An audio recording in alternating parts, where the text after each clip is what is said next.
জ্ঞান স্যার, দেখুন আপনার পছন্দের ফুল আফ্রিকান ডেজি। আপনার এই রঙের ফুল খুব ভালো লাগে, তাই না? এই বৃষ্টিটা খুব অদ্ভুত জিনিস। আগের বছর একদম হলো না, আর এবছর এত হলো যে কয়েক জায়গায় বন্যা চলে এলো।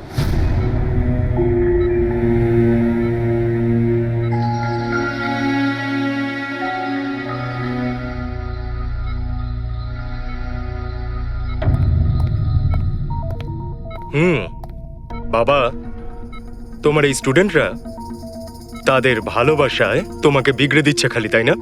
তোমার তো খুব ভালোই লাগছে। জিজ্ঞাসা করা যাক, কি হলো বলো?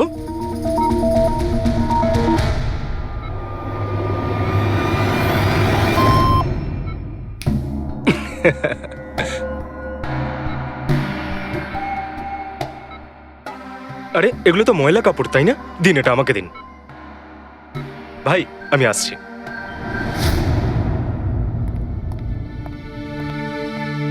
স্যার এখন কেমন আছেন? ভালোই আছে, আর আগের থেকে বেটার রয়েছে। আর সেটা শুধুমাত্র তোমাদের জন্যই সম্ভব হয়েছে। যদি তোমরা এখানে রোজ না আসতে, তাহলে হয়তো উনি সুস্থ হতে পারতেন না। আরে দাদা, এভাবে বলো না। স্যার তো আমাদের কাছে মা বাবার থেকেও বড়। একদম ঠিক। আর আমরা জীবনে যা কিছু শিখেছি সবকিছু স্যারের জন্যই হয়েছে। হ্যাঁ, এইভাবে তোমরা যদি আমাদের পাশে এসে না দাঁড়াতে, হয়তো আমরা দুজন এইভাবে বাবার দেখাশোনা করে উঠতে পারতাম না।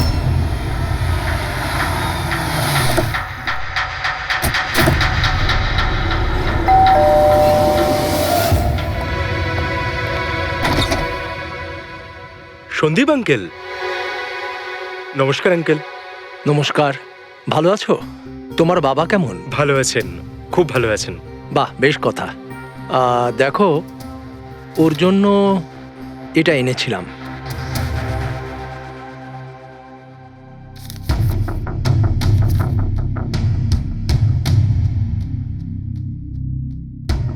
আঙ্কেল, 25 লাখ টাকার চেক? হ্যাঁ মা, আজ জ্ঞানদীপ ইনোভেশনস এর 5 বছর পূর্তি। সেটার উপহার ভাবতে পারো।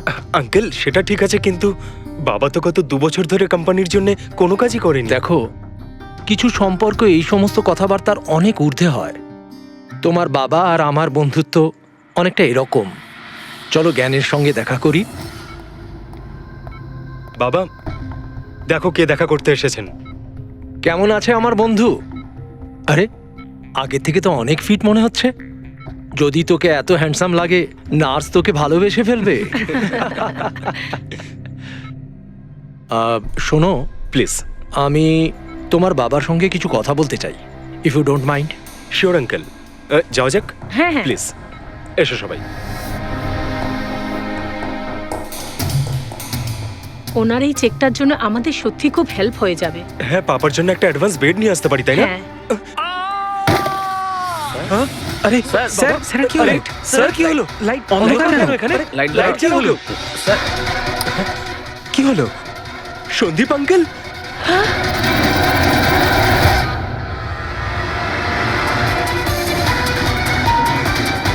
I think he is dead. Gyan sir, আপনি ঠিক আছেন তো? এই ছুরিটা ক্যান্সারের হাতে?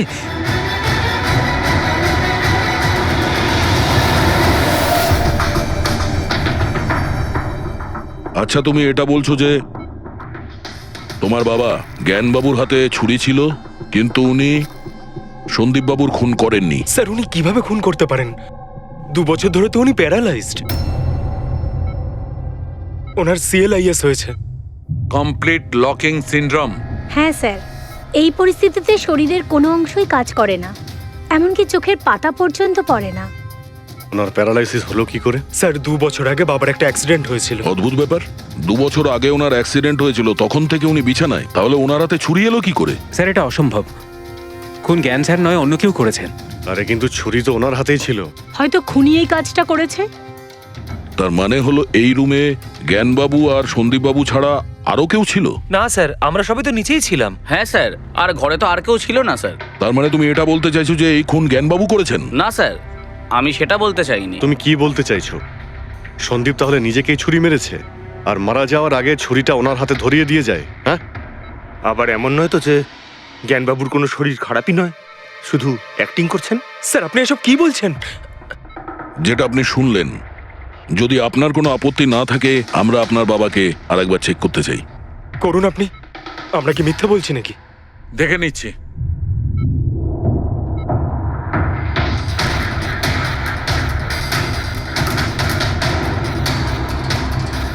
এনার তো পায়ের মাংসপেশিগুলো টোটাল অ্যাট্রোফিক হয়ে গেছে। তার মানে? মানে এক কথায় বলতে পারো যে পায়ের মাংসপেশিগুলো একদম ওই শিথিল হয়ে গেছে। উনি যদি চানও তাহলে 1 ইঞ্চিও এই খাট থেকে নড়তে পারবেন না। স্যার, এবার তো আপনাদের বিশ্বাস হয়েছে তাই না, যে আমার বাবা নাটক করছে না? এটা তো একদম শিওর যে ওই সময় তৃতীয় কেউ ছিল এখানে। আচ্ছা, এই উনি আবার জানালা দিয়ে আসেনি তো? পঙ্কজ, ফ্রেডি, তোমরা জানালার আশপাশটা ভালো করে চেক করে দেখো তো কোনো প্রমাণ পাওয়া যায় কিনা। স্যার, অদ্ভুত ব্যাপার, প্রথমবার এইরকম হলো যে খুনির সাক্ষী এখানে রয়েছে কিন্তু সাক্ষ্য দিতে পারবেন না। সেটা পাওয়া যেতে পারে স্যার, সাক্ষ্য কি করে পাবো? এই মেশিনের সাহায্যে, যার নাম হলো BCI, ব্রেন কম্পিউটার ইন্টারফেস। এই মেশিনটা প্যারালাইজড পেশেন্টদের অনুভবগুলোকে বুঝতে সাহায্য করে।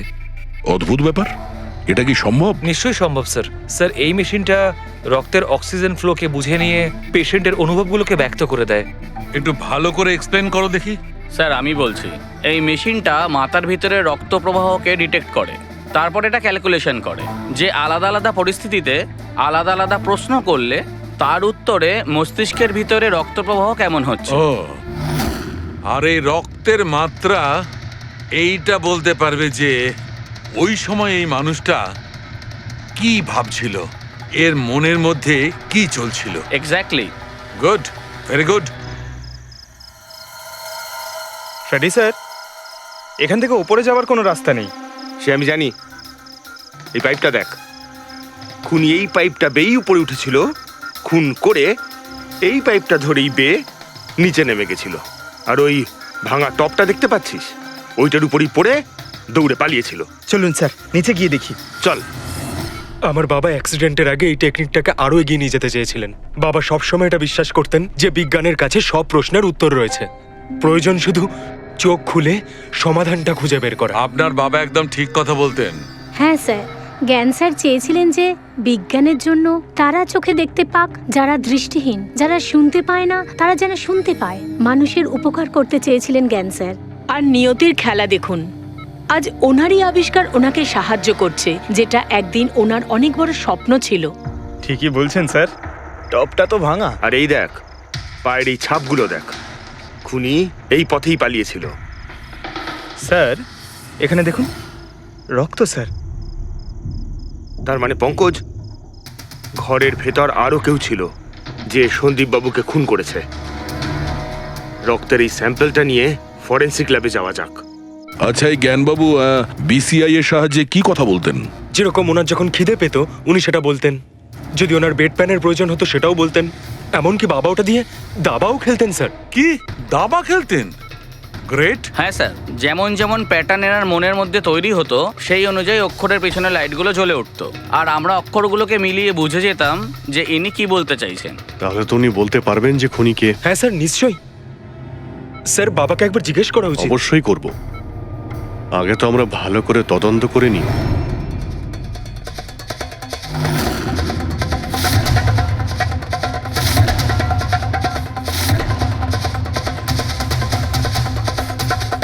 সারিকা, ছুরির মধ্যে কিছু পেলে? শুধু মিস্টার জ্ঞানের আঙুলে ছাপ পাওয়া গেছে, আর কারোরই নয়। তাহলে হতে পারে খুনি গ্লাভস পরেছিল স্যার খুন করার সময়। তার মানে খুনি জানলা দিয়ে ঘরের ভেতরে আসে, ও সন্দীপকে মারে, আর সেই ছুরিটা জ্ঞানের হাতে ধরিয়ে দেয়, আর তারপর লোকেরা এই রুমে আসার আগেই ও জানলা দিয়ে পালিয়ে যায়। স্যার, এটাও তো হতে পারে যে খুনি কোনো বাড়ির লোক। না পূর্বী, রুমে যতগুলো লোক ছিল স্যার তাদের কারোর শরীরে এই চোট বা আঘাতের চিহ্ন ছিল না স্যার। আর ওই শুকিয়ে যাওয়া রক্ত, ওটা কোনো বাইরের লোকেরই। একটা কথা বুঝতে পারছি না দয়া, যদি খুনি বাইরের লোক হয় তাহলে এটা কি করে জানলো যে সন্দীপ জ্ঞানের সঙ্গে দেখা করতে আসবে? 10 মিনিট আগে সন্দীপ পৌঁছে যায় আর তারপর ওর খুন হয়ে যায়। স্যার, এমন মনে হচ্ছে যে হতে পারে এই খুনি সন্দীপ বাবুকে ফলো করছিল। আর যখন সন্দীপবাবু তার পুরো দিনের শিডিউল বানাচ্ছিল, হতে পারে কোনোভাবেও জেনে গেছিল যে বিকেল বেলায় সন্দীপবাবু জ্ঞানবাবুর সঙ্গে দেখা করতে যাচ্ছেন। সে ঠিক আছে, কিন্তু এরা দুজনেই সন্দীপ আর জ্ঞানবাবু কথা বলবে সেটা কি করে জানলো? স্যার, এটাও হতে পারে যে খুনি জানতো না, আর যেহেতু ও ওকে ফলো করছিল, যেই সুযোগ পেয়েছে রুমে ঢুকে ওকে মেরে দিয়েছে। দয়া, নিশ্চয়ই ওর সঙ্গে কোনো শত্রুতা ছিল এই সন্দীপের ওপর, সেই জন্যই তো খুনি পিছু না ছাড়েনি। আর বস, যার সঙ্গে এই সন্দীপ বাবুর শত্রুতা ছিল তার প্লাস্টিক অ্যানিমিয়া ছিল। ও আচ্ছা, এই জিনিসটা আসলে কি স্যার? পঙ্কজ, এটা একটা খুব রেয়ার ডিজিজ। এই অসুখটা খুব কম লোকের হয়। এতে মানুষের বোন ম্যারো আর বোন ম্যারো স্টেম সেলস ধীরে ধীরে নষ্ট হতে থাকে। রক্তের লোহিত রক্তকণিকা, শ্বেত রক্তকণিকা আর প্লেটলেটস সব ধীরে ধীরে নষ্ট হতে থাকে। যদি এই রোগটা রেয়ার হয়, তাহলে খোঁজ নেওয়া খুব একটা কঠিন হবে না যে শহরে কতজন লোক আছে যাদের এই ধরনের রোগ আছে। Plastic anaemia.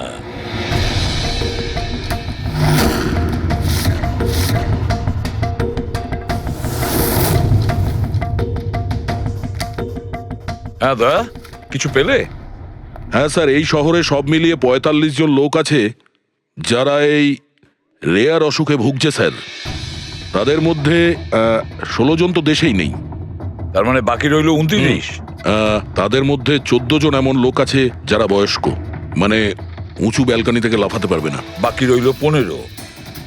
তাদের মধ্যে ৭ জন বাচ্চা আছে যাদের বয়স ১২ বছরের কম। তাহলে বাঁচলো ৮ জন।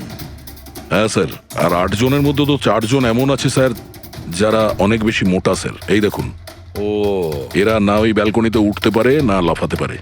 অসম্ভব স্যার। তার মানে দয়া, আমাদের কাছে সাসপেক্ট ৪ জন। ৪ জন সাসপেক্ট। হ্যাঁ স্যার। নাম কি তাদের? স্যার, লীলা, রমেশ, সুনীল আর হেমন্ত। নীলা, রমেশ, সুনীল আর হেমন্ত। রবি, স্যার, একটু দেখো তো আমাদের ক্রিমিনাল ডেটাবেসে কোনো পুরনো পাপি কিনা।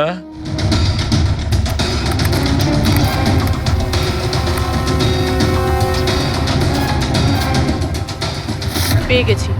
রমেশ। চুরি, ছিনতাই, তাছাড়া লোকেদের মেরেওছে।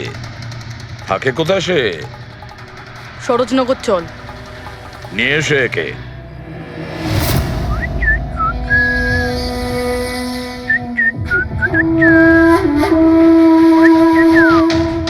মালা, একটা ফুলের মালা আমাকেও একটু পরাও।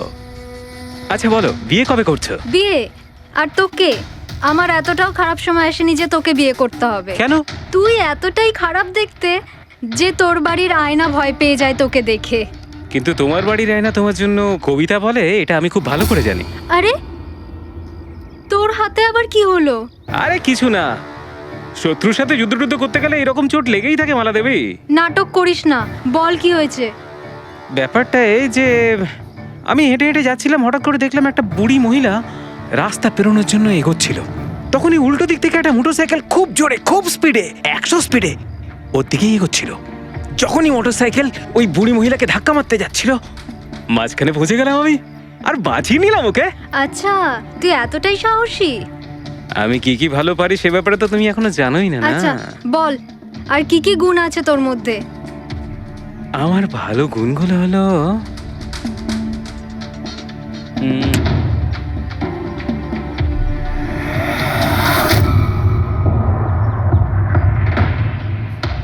কি হলো?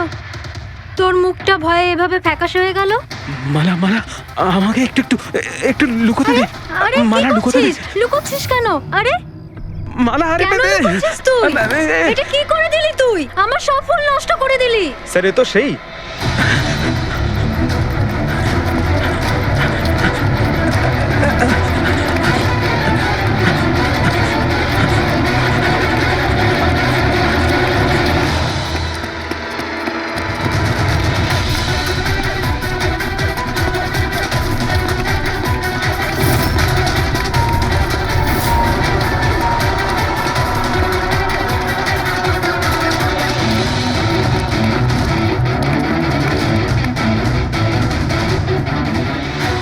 পালিয়ে গেছে মনে হয় স্যার।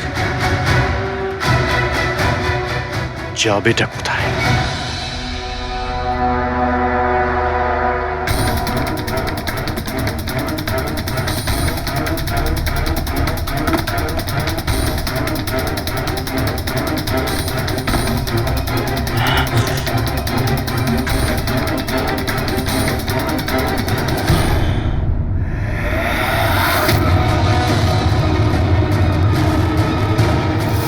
আয় আয় আয়, তোরই বাড়ি এটা। দৌড়াচ্ছিস কোথায়? হ্যাঁ, সিআইডি থেকে পালানো তো সহজ নয়। আমার একটা গুণ আছে, যখন আমি রেগে যাই তখন অপরাধীর খারাপ সময় শুরু হয়ে যায়। এর তো খারাপ টাইম শুরু হয়ে গেছে স্যার। এসব কোথা থেকে নিয়ে এসেছিস? হ্যাঁ, আনিনি স্যার, নিজে বানিয়েছি। এই মেশিনটা তুই বানিয়েছিস? দেখে তো মনে হচ্ছে চাও ঠিক করে বানাতে পারিস না, মেশিন বানিয়েছিস। কোথা থেকে চুরি করেছিস? না স্যার, আমি চুরি করিনি। শুধু চুরি করিসনি, খুনও করেছিস তুই। খুন? কার sir? D117 MG road, Sundarnagar. এখানে গেছিলি তো তুই? তোর হাতে আঘাত লেগেছে না? তোর এই রক্ত আমরা ওখানে পেয়েছি। আমার ছিল না স্যার। তোরই ছিল। তুই যে হসপিটালে ট্রিটমেন্ট করিয়েছিলি সেখানেই ম্যাচ করে গেছে। মাঝার কোনো রাস্তা নেই? না, সোজা ফাঁসি। চুরির জন্য ফাঁসি দিয়ে দেবে? চুরি নয়, খুন। সন্দীপের খুন। না স্যার, আমি কোনো খুনই করিনি। আমি তো শুধু ওখানে চুরি করতে গেছিলাম। তুই একে খুন করিসনি? হে ভগবান, কি বিপদে পড়লাম। মায়ের দিব্যে বলছি স্যার, আমি কোনো খুন করিনি। আমি তো খবর পেয়েছিলাম যে ওখানে একটা লোক থাকে যার প্যারালাইসিস হয়ে গেছে। চুরি কোথায় করতে হবে সেটা ভালো করে জেনে নিয়ে আমি ওখানে শুধু চুরি করতে গেছিলাম। আমি ওখানে শুধু এই কারণেই গেছিলাম। আমি তোকে চিনিও না, কেন মারবো? কারণ সন্দীপ তোকে চুরি করার সময় দেখে ফেলে, তাই একটা অপরাধ লুকোতে গিয়ে আরেকটা করে ফেলেছিস। হ্যাঁ, এই কথাটা সত্যি স্যার যে আমি ওখানে গেছিলাম।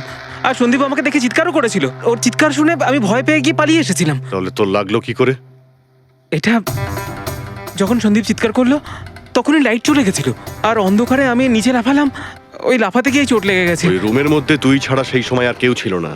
তুই খুন না করলে কে খুন করবে? না স্যার, আমি ছাড়া অন্য কেউ ছিল ওখানে। কে?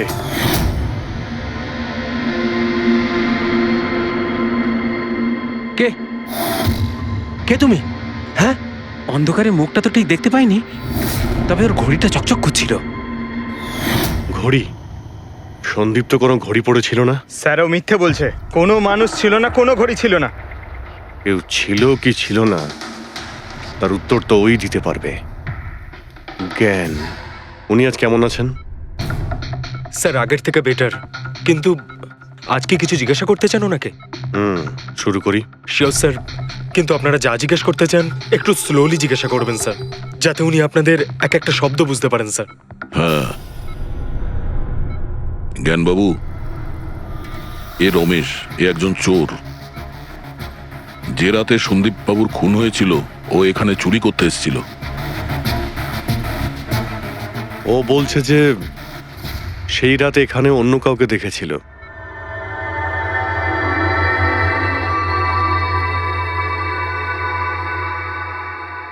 রমেশ, ওই রাত্রে তুমি যেখানে দাঁড়িয়েছিলে সেখানে গিয়ে দাঁড়িয়েও। হ্যাঁ স্যার, স্যার আমি এই দিক দিয়ে ঢুকেছিলাম আর এখানে এলাম, আর তারপর আমি এদিকে দেখলাম, আর যখনই আমি এখানে পৌঁছালাম দেখলাম সন্দীপ ওখানে দাঁড়িয়ে আছে। আমি ভয় পেয়ে পেছন দিকে ঘুরলাম আর তখনই কারেন্ট চলে গেল। এখানে দাঁড়িয়েছিলে মানে উনি নিশ্চয়ই তোমাকে দেখেছেন। আচ্ছা, ও কি এখানে ছিল?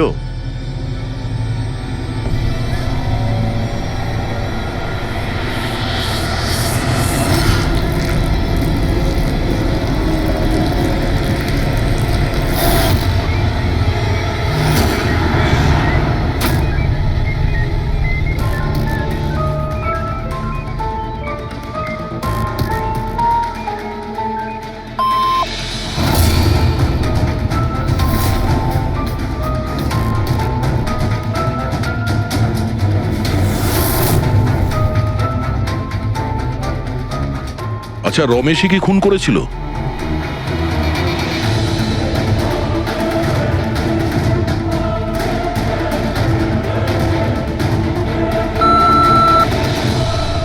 নো নো স্যার, নো মানে না স্যার, আমি বলেছিলাম না আমি মারিনি স্যার। হ্যাঁ ঠিক আছে, তুমি এদিকে দাঁড়াও। আচ্ছা আচ্ছা, আপনি এটা বলুন, আপনি কি খুনিকে দেখেছেন? আপনি চেনেন খুনিকে?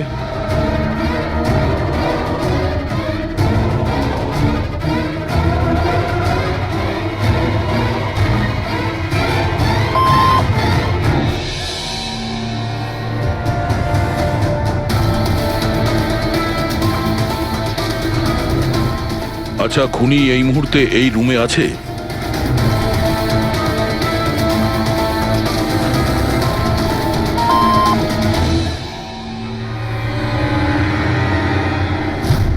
তার মানে খুনি আমাদের মধ্যে কেউ একজন। আপনার কোনো স্টুডেন্ট?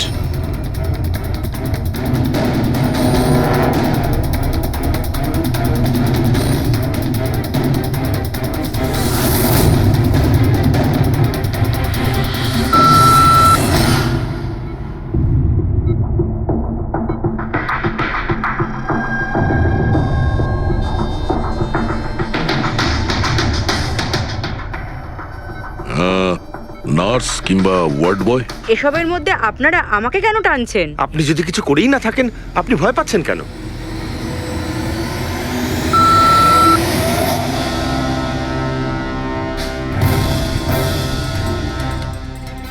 জ্ঞানবাবু, তাহলে শুধুমাত্র তো আপনার ফ্যামিলির লোকেরা আছে।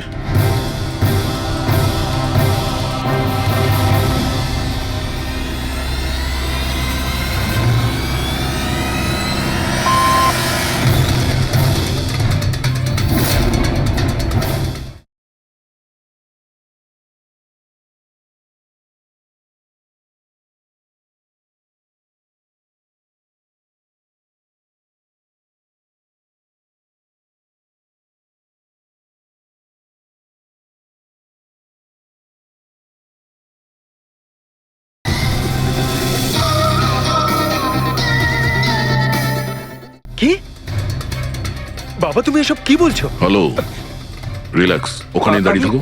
যাও, ওখানে দাঁড়িয়ে থাকো। আচ্ছা, এটা বলুন, আপনার ছেলেই কি খুনি?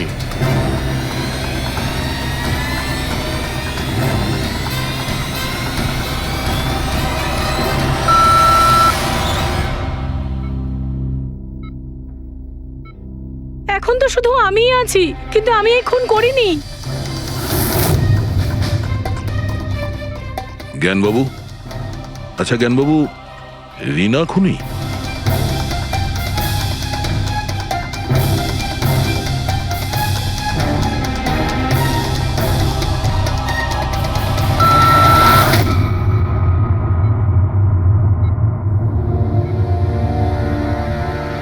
আপনি আমাদের বললেন যে আপনার পরিবারেরই কেউ খুনি। তাহলে সে কে?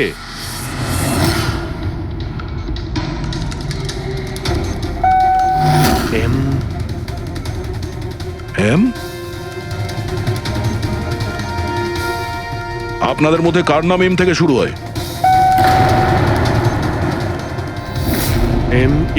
মি মানে উনি? জ্ঞানবাবু, আপনি বলছেন যে খুন আপনি করেছেন?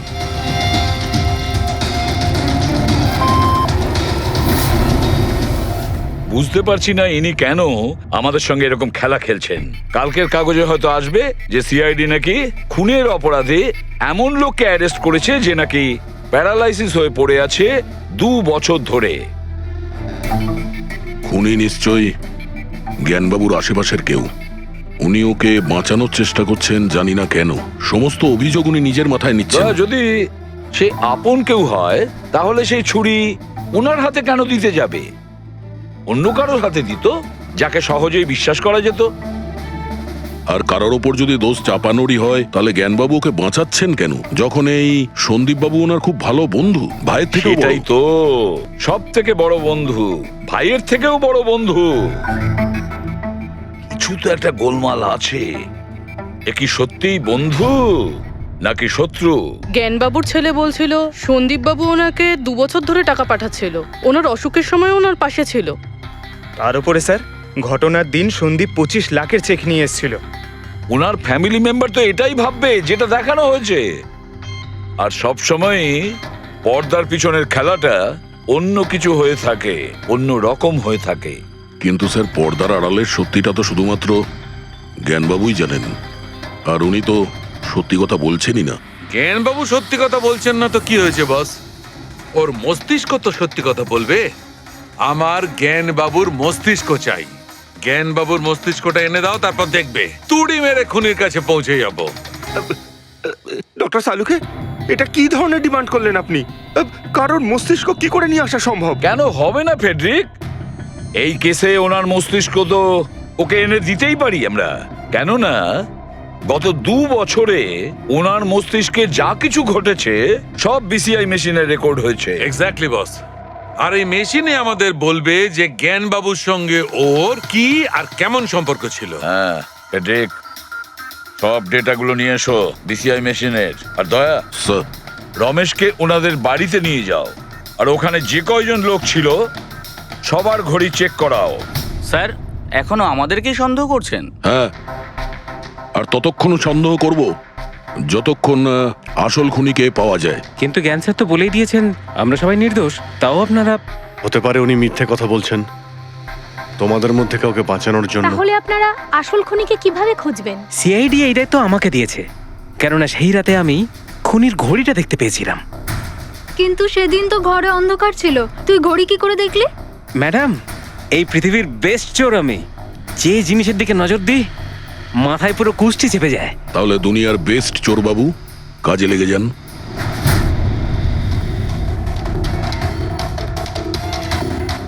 সস্তা, টেকসই, সুন্দর, 11,000 টাকা।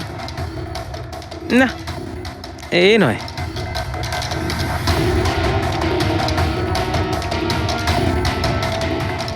না স্যার, আপনি একটু হাতটা দেখাবেন? এও নয়, এটা তো একেবারে বেকার। ও হ্যালো, বেকার এটা? 2 লাখ টাকা দাম। আরে ম্যাডাম, 2 লাখের ঘড়ির কপি, এটা ডুপ্লিকেট মাল। চোর বাজারে এর গুদাম আছে, 1500 টাকাতে আনিয়ে দেবো। হাতটা দেখি। হাত কেন কাঁপছে আপনার সকাল সকাল? না স্যার, এও নয়। স্যার, অ্যাকচুয়ালি আমার নিউরোলজিক্যাল প্রবলেম রয়েছে। ছোটবেলা থেকেই আমার হাত কাঁপে, আমি কোনো কিছু ভালোভাবে ধরতে পারি না। পঙ্কজ, একটু ওই পেনটা দাও ওকে।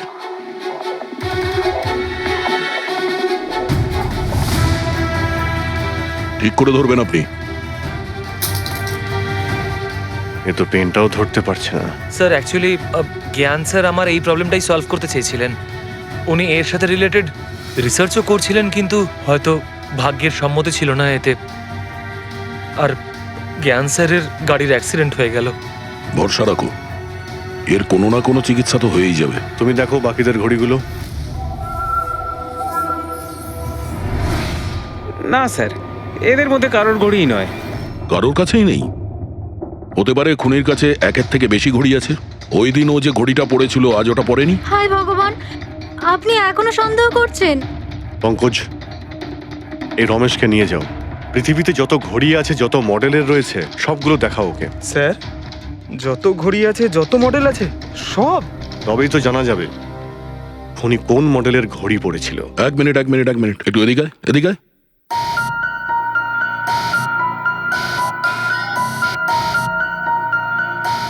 এই নাও, নিজের মানিব্যাগ সাবধানে রাখবেন যখন এই লোকটার সাথে আছে। হ্যাঁ, বলেছিলাম না পৃথিবীর বেস্ট চোর আমি। আর দীপিকার ইয়াররিং? আমার ইয়াররিংস? বার কর। স্যার, আপনি এটাও দেখে ফেলেছেন? সিআইডি থেকে কিছু লুকোনো যায় না। হ্যাঁ, যা। আয় বেস্ট চোর, এদিকে আয়। আপনারা এটা বলুন যে এই জ্ঞানবাবু আর সন্দীপের মধ্যে কোনো কি প্রবলেম চলছিল? স্যার, খুব ভালো সম্পর্ক ছিল। তাহলে জ্ঞানবাবু সন্দীপবাবুর খুনের অভিযোগ নিজের মাথায় নিলেন কেন? ওনাদের দুজনের ভেতরে কোনো টেনশন হয়েছিল? না স্যার, কোনো টেনশন তো ছিল না, কিন্তু একটা বিষয় নিয়ে তর্ক হচ্ছিল। অ্যাক্সিডেন্টের ঠিক আগে ওনার বিসিআই মেশিনটা একটা পয়েন্টে এসে আটকে গেছিল, আর কোনো রকম সলিউশনও পাওয়া যাচ্ছিল না। এই জন্য জ্ঞান স্যার সবসময় বিরক্ত থাকতেন আর খুব রাগও করতেন। হ্যাঁ স্যার, যখন সন্দীপ আঙ্কেল বাবাকে বলেছিলেন যে আপনি চিন্তা করবেন না, দেখবেন সব ঠিক হয়ে যাবে, তখন বাবা ওনার উপরও রেগে গেছিলেন। হ্যাঁ স্যার, এর জন্য হয়তো উনি জোরে গাড়ি চালাচ্ছিলেন আর অ্যাক্সিডেন্টটা হয়ে গেছে। এক মিনিট। যদি এই অ্যাক্সিডেন্টটা বিসিআই মেশিন তৈরি হওয়ার আগেই হয়েছিল, তাহলে এই বিসিআই মেশিনটা কাজ করছে কি করে? স্যার, সন্দীপ আঙ্কেল সেটা কমপ্লিট করেছিলেন।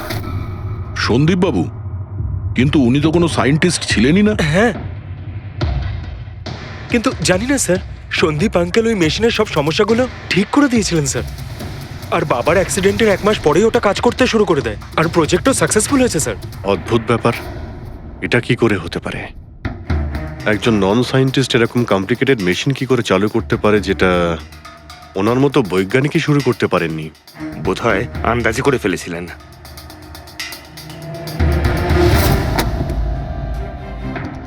মাই গড, গত 2 বছরে এত ডেটা বেরিয়েছে ওনার একার?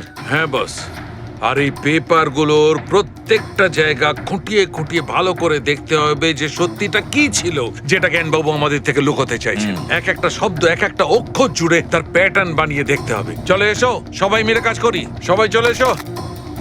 ফ্রেডি,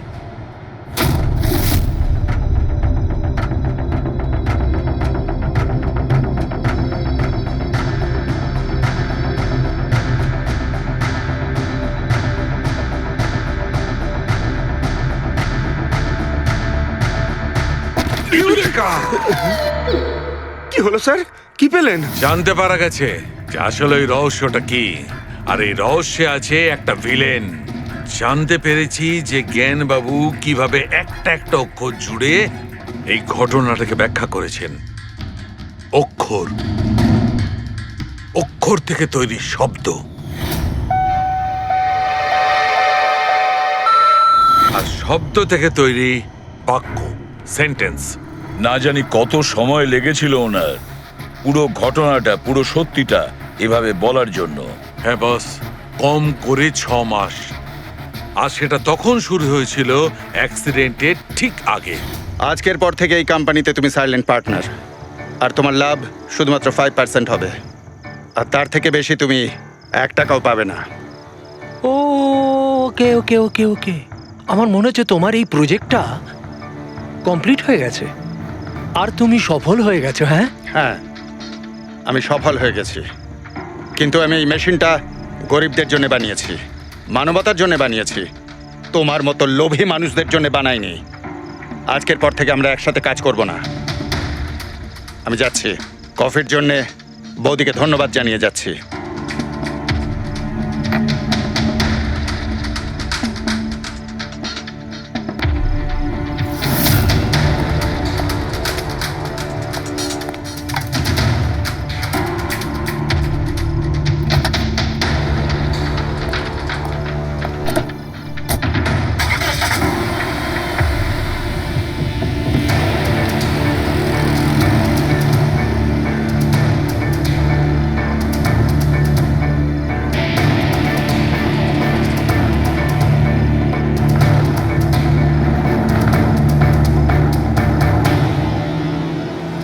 এ কি হলো?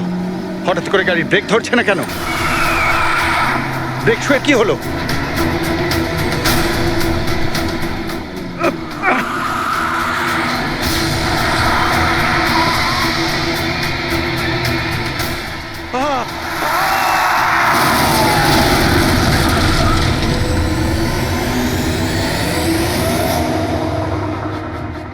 এবার বুঝতে পেরেছো আমাকে ঘাটানোর পরিণাম? আমাকে তুমি 5% দিতে যাচ্ছিলে, তাই না? এবার দেখো, আমি তোমাকে 5% দেব সারা জীবনের জন্য। তার মানে সন্দীপ যে বন্ধুত্বের নাটকটা করছিল আসলে ও মুখোশ পরা শয়তান ছিল।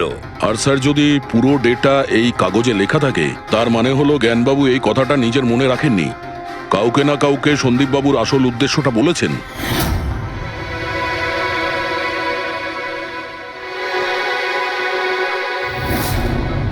আর উনি এ ব্যাপারে যে বা যাকে সত্যিটা বলেছিলেন সেই হলো অপরাধী, সেই হলো সন্দীপের খুনি।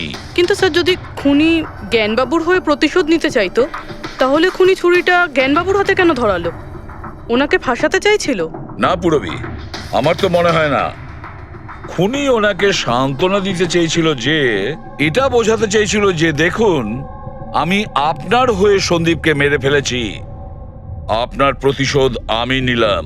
আর তাকে বাঁচানোর জন্য জ্ঞানবাবু পুরো অভিযোগ নিজের উপর নিয়ে নিয়েছেন। দয়া, খুনির কাছে পৌঁছানোর একটাই রাস্তা আছে, সেই ঘড়িটা, রিস্ট ওয়াচ, যেটা রমেশ দেখেছিল।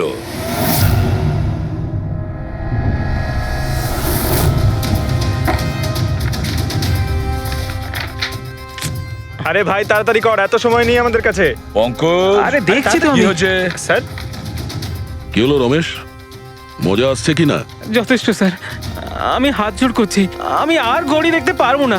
10,000-এর উপর ঘড়ি আমাকে দেখানো হয়েছে, আমার মাথা ঘুরছে স্যার। যতক্ষণ না ঘড়ির মডেল খুঁজে পাচ্ছিস ততক্ষণ বাড়ি যেতে দেবো না তোকে। স্যার স্যার, এই, কি স্যার, আমাকে করছিস? ক্ষমা করে দিন স্যার, আমি বলছি বাপের জন্য আর চুরি করবো না, আমাকে বাড়ি যেতে দিন ওঠ, স্যার। ওঠ, ওঠ, ওঠ, ওঠ। ওঠ। জানা তো দরকার ওই রাতে তুই ওখানে কোন ঘড়িটা দেখেছিলি, হ্যাঁ? এখন আর কটা ঘড়ি দেখবো স্যার? এতগুলো ব্র্যান্ডের এতগুলো মডেল দেখলাম স্যার, ওগুলোর মধ্যে কোনোটাই নয় ওটা। তো কোনো মডার্ন ঘড়ি ছিল নাকি? হ্যাঁ ম্যাডাম, একদম মডার্ন ঘড়ি ছিল। ঘড়ি তো ছিল কিন্তু ঠিক ঘড়ির মতো দেখতে ছিল না। কি বললি? মডার্ন ঘড়ি ছিল অথচ ঘড়ি নয়? হ্যাঁ। ঘড়ি দেখেছিস তো? ড্রয়িং করাতে পারবি? ঠিক আছে পুরবি, একে দিয়ে স্কেচ বানাও। স্যার, হ্যাঁ, স্যার এইটা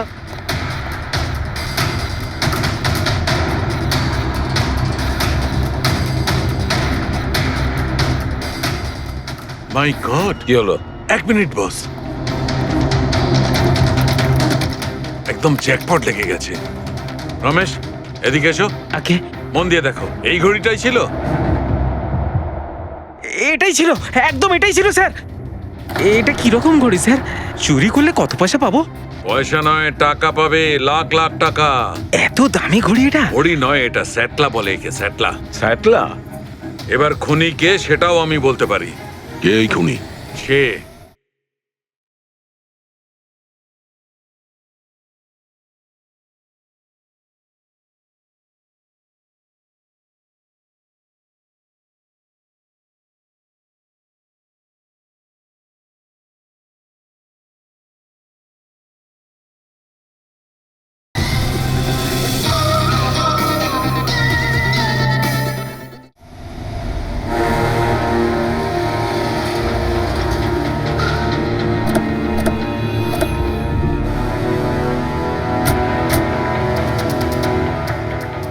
আপনি একটু আপনার হাজবেন্ডকে ডাকুন।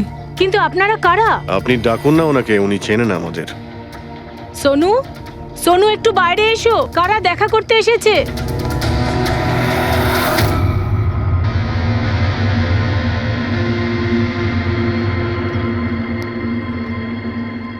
আপনারা এখানে? কি ব্যাপার? এমনি এখান দিয়ে যাচ্ছিলাম, তাই ভাবলাম যে দেখা করে যাই। আমি এরকম কথা আগেও শুনেছি। দেখা করে যাই না, তোমাকে গ্রেপ্তার করে নিয়ে যাই। গ্রেপ্তার? কিন্তু কিসের জন্য? আপনার স্বামী সন্দীপকে খুন করেছে। স্যার, আমি আপনাদেরকে বলেছিলাম তো, এই দেখুন, আমি ঠিক করে জলটাই খেতে পারি না, কারোর মার্ডার কি করে করব?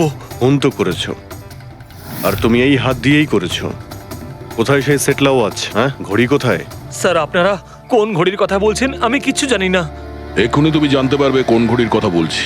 ফ্রেডি, পঙ্কজ, ঘরের তল্লাশি নাও। পঙ্কজ, উপরে যা, আমি বেডরুমটা দেখছি।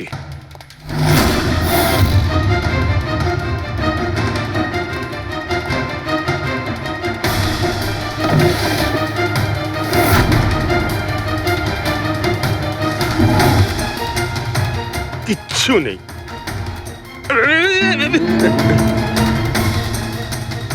কি ফুটলো? স্যার, স্যার, বালিশটার মধ্যে কিছু একটা আছে। বালিশের ভেতরে?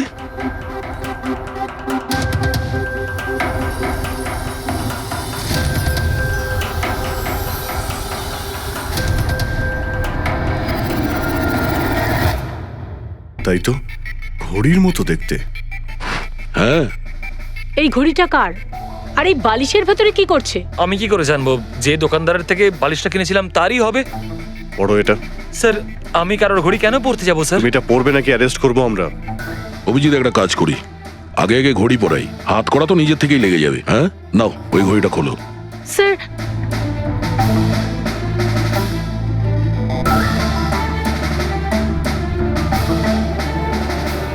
আরে বাহ, দেখো এর হাত কাঁপা বন্ধ হয়ে গেছে। হ্যাঁ স্যার, তো চমৎকার হয়ে গেল, এর হাত কাঁপা থেমে গেল। এটা কোনো চমৎকার নয়, এটা সায়েন্স। এবার দেখো এই ঘড়িটা পরার পরে সোনু কত সহজে খুন করতে পারে।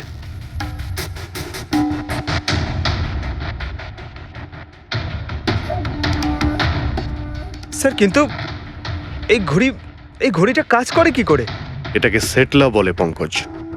মোশন সেন্সর আর আর্টিফিশিয়াল ইন্টেলিজেন্স টেকনিক দিয়ে বানানো হয় এই ঘড়ি, কারণ ওর মতো যাদের এই রোগ আছে তাদের জন্য, মানে যাদের হাত কাঁপে। শুধু একটাই উদ্দেশ্য ছিল আমার, প্রতিশোধ আর প্রতিশোধ। জ্ঞান স্যার আমাকে বিসিআই এর সাহায্যে সবকিছু বলে দিয়েছিলেন। আপনাকে কথা দিচ্ছি স্যার, আপনার শত্রুদের শাস্তি দিলেই আমি একটু শান্তি পাবো। এটা আমার তরফ থেকে ছোট্ট গুরুদক্ষিণা মনে করতে পারেন। সেদিন কোম্পানির অ্যানিভার্সারি ছিল আর আমি জানতাম যে সন্দীপ ওখানে নিশ্চয়ই আসবে। প্রত্যেকবারের মতন জ্ঞান স্যারের সাথে ও ওটাই করবে। জ্ঞান স্যারের সাথে কথা বলার আগে ও সবাইকে বাইরে বের করে দিত, যাতে ও স্যারকে অপমান করতে পারে। কিন্তু এইবারে ও এটা জানতো না যে মৃত্যু ওর জন্য অপেক্ষা করছে। আজ আমাদের কোম্পানির 5 বছর পূর্তি। যখন বাড়ির প্রত্যেকে রুমের বাইরে এক এক করে চলে গেল, তখন ওদের খেয়াল ছিল না যে আমি ওদের সাথে নেই। দেখো আমি কেমন বন্ধু। A promise is a promise my friend, and you know as I কে কে তুমি? হ্যাঁ, আর তারপরে আমি কারেন্ট অফ করে দিই আর জ্ঞান স্যারের সামনে আমি ওকে মেরে ফেলি। আর তারপরে আমি ফিঙ্গারপ্রিন্ট মুছে ফেলে জ্ঞান স্যারের হাতে ছুরিটা ধরিয়ে দিই। আর বাকিরা সবকিছু জানার আগেই আমি সবার মধ্যে দাঁড়িয়ে পড়ি। তুমি প্ল্যানটা তো ভালোই করেছিলে, কিন্তু কপালটাই খারাপ। রমেশ ওখানে আসে চুরি করতে, আর ও তোমার এই ঘড়ি দেখে নিয়েছিল। এমনিতেও স্যার কিছুই লুকিয়ে রাখা যায় না। রমেশ না এলেও আজ নয় কাল আমাকে আপনারা ধরেই ফেলতেন।